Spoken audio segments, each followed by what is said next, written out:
നമസ്കാരം. നിങ്ങൾക്കറിയാമോ, ഒരു മരത്തിനെ കെട്ടിപ്പിടിക്കുന്നത് നമ്മുടെ നെർവസ് സിസ്റ്റത്തിനെ റീചാർജ് ചെയ്യുമെന്ന്?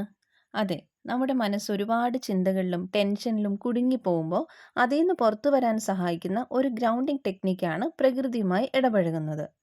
ആ നേച്ചർ ഗ്രൗണ്ടിങ്ങിന്റെ ഭാഗമാണ് ട്രീ ഹഗ്ഗിംഗ് അഥവാ മരത്തെ കെട്ടിപ്പിടിക്കുന്നത്. ഒരു മരത്തോട് ചേർന്ന് നിന്ന് അതിനെ കെട്ടിപ്പിടിച്ച് ആഴത്തിൽ ശ്വാസമെടുത്ത് അതിൻ്റെ സ്പർശവും ചുറ്റുമുള്ള പ്രകൃതിയും ശ്രദ്ധിച്ചാൽ നമ്മുടെ ഹേർട്ടിൻ്റെ റിതം സ്റ്റേബിൾ ആവുകയും നമ്മൾ പോലും അറിയാതെ നമ്മുടെ ശ്വാസം നേർത്തതാകുകയും ചെയ്യുന്നു. ആകെ ഒരു ലൈറ്റായ ഫീല് തോന്നും. കൂടാതെ സ്ട്രെസ് ഹോർമോണായ കോർട്ടിസോൾ കുറയാനും മനസ്സിന് ശാന്തതയും ഏകാഗ്രതയും വർദ്ധിക്കാനും ഇത് സഹായിക്കുന്നു. കാരണം ഭൂമിയിൽ ഏറ്റവും സ്ഥിരതയോടെ നിൽക്കുന്ന ജീവസാന്നിധ്യമാണ് മരങ്ങൾ. ഇത് ഫാൻറ്റസിയോ സ്പിരിച്വൽ ട്രെൻഡോ ഒന്നുമല്ല, ഒരു ചികിത്സയ്ക്കും പകരവുമല്ല. പക്ഷേ പ്രകൃതിയോട് ചേർന്ന് നിൽക്കാനും മനസ്സിനെ റിലാക്സ് ചെയ്യാനും സഹായിക്കുന്ന ഈ ലളിതമായ ഗ്രൗണ്ടിംഗ് പ്രാക്ടീസ് നിങ്ങൾക്കും പരീക്ഷിക്കാം.